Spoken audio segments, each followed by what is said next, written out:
Hi, it's AI voice generator Andrew. I will be talking on behalf of Nicholas Launcham to present to you the installation on Windows of the MEDomicsLab application.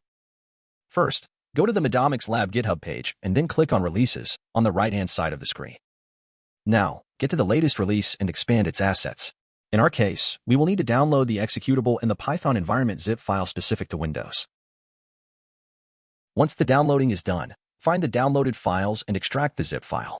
The extracted folder will contain a .bat file and a requirements.txt file. This executable file will allow us to install the Python environment required for the application to run properly. Execute the .bat file by double-clicking on it. A Windows Smart Screen pop-up will appear telling you that Windows protected your PC. Click the More Info link that you'll see near the top left of the Smart Screen dialog, and a Run Anyway button should appear. Click on it. You should see a terminal appear with the installation of the Python environment. Don't close it. It could take a while. When it's done, the terminal will close by itself. You can now install the MEDomicsLab app by executing the .exe file.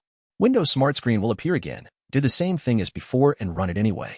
An installation pop-up will appear, and you should see the installation's progress. Once the installation is done, the MEDomicsLab app will launch automatically. At every launch of the application, a green notification at the bottom right-hand corner of the screen will appear telling you that the Go server is connected and ready.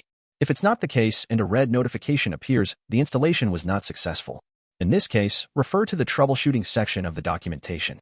There you go. The MEDomicsLab app is now installed on your PC. Have a nice day.